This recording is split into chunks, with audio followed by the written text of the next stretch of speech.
We're going to talk strategy with the experts, Bob Beckel and Ed Rollins. And Hattie Kaufman continues our CBS This Morning home buyer's guide by telling you why you need an expert's eye before you buy and how to find the right one.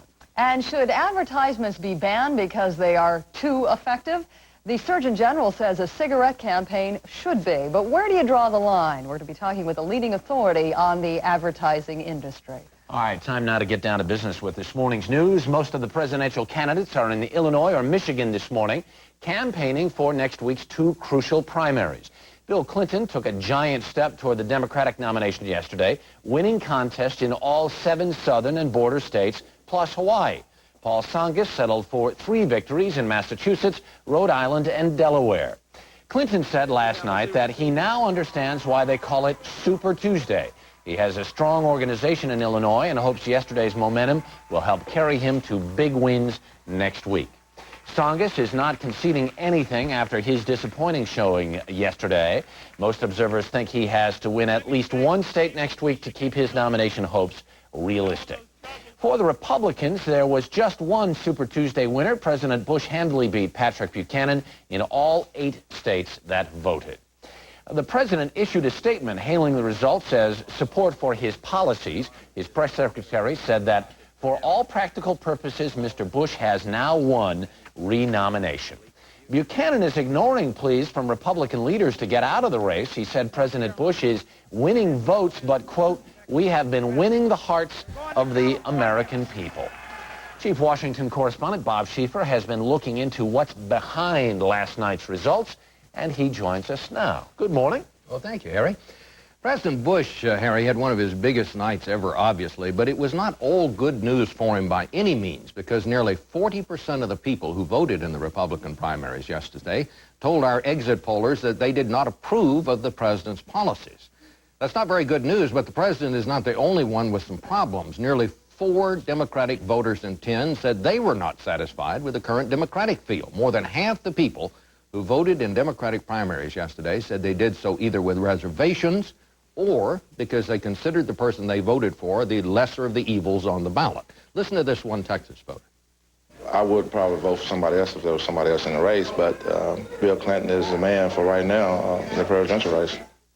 So, Harry, when you hear comments like that and see figures like the ones that we saw in our exit polls last night, you begin to understand what it is that fuels Pat Buchanan's campaign, and you understand as well why all of the Democrats are having such a hard time demonstrating that they are more than just regional candidates who do well in their own neighborhoods.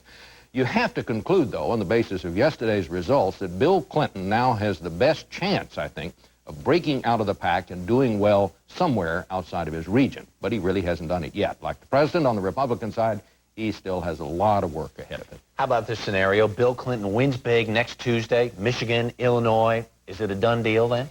I'm not sure it's a done deal because you've still got Jerry Brown in this mix. And as these campaigns start hitting more toward the west, the closer to California you get, the better Jerry Brown seems to do. I wouldn't be surprised if Jerry Brown didn't go into that convention with maybe 500 delegates. How about that? Thanks, Bob.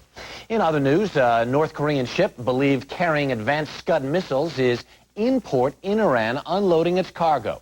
U.S. Navy ships and aircraft had been looking for the ship, hoping to intercept it, even though they could not legally prevent it from continuing on. But the North Korean ship evaded the U.S. Navy, apparently by altering course and hugging the shoreline into Iran. And finally, on a lighter note, a bowling record has come tumbling down. 84-year-old bowling Hall of Famer Joe Norris struck gold yesterday. Norris was competing in the American Bowling Congress tournament, and he beat the tournament's all-time total pinfall record of 109,398 pins. Norris is the last surviving member of the 1936 U.S. Olympic bowling team.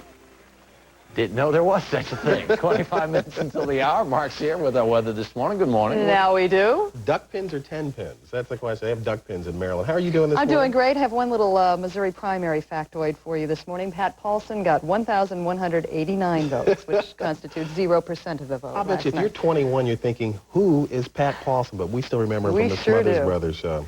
I don't know. He could be presidential. Who can tell? Let's talk about the weather over here, and we do have a little bit to talk about. Waking up, Oswego, New York, light snow, 25 degrees. Reason why I'm mentioning them, they're going to see a lot of snow today, maybe even half a foot, with wind chills below zero, hearty, warm. CBS This Morning, welcome to you, and a good morning. This weather segment is sponsored by... Breather after Super Tuesday. Next week, it's on to a couple of real delegate giants, the Illinois and Michigan primaries. Republican strategist Ed Rollins and Democratic strategist Bob Beckel join us from Washington with a look at the road ahead. Good morning. Thanks for joining us. Good morning. Bob, after yesterday's vote, the general belief was that Paul Tsongas needed to win Florida. He didn't. Bob Schieffer saying now, even if Clinton wins in Illinois and Michigan next week, that still doesn't mean he can't be stopped.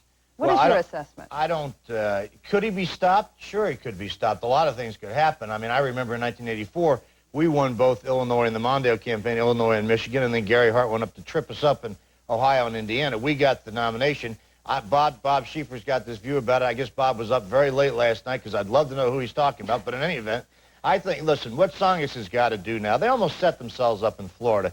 They set expectations fairly high. They didn't meet them. The real question now is he's got to broaden his base out. You asked this question of him earlier, Paul. You cannot win simply with postgraduate degree and college-educated voters. He's going to have to get some of the vote that Bill Clinton's got, not exclusively the votes he's got now. He's got to get some black votes. He's got to get some blue-collar votes. So he's got to broaden his base, and that's the real question. If he can't do that in Illinois and Michigan, then he's got a long road. Well, the question I have, though, is how do you see him doing that? He says that he's going to neutral territory now in Illinois and Michigan, but is it feasible that he can turn those dramatic numbers around? When you're talking about Clinton in the South getting 81% of the black vote, Tsongas getting, what, 8%?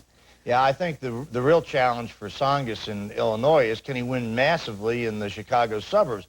One troubling note for Tsongas has got to be yesterday that for the first time in Florida, Bill Clinton began to break into that sort of higher educated group that he hadn't had in previous contests. So there's no question the odds are stacked against Tsongas, but Tsongas has got one strategy. He believes that down the road, Bill Clinton could stumble, either another story or something else. So stay around, wait for him to stumble, and be around to pick up the pieces.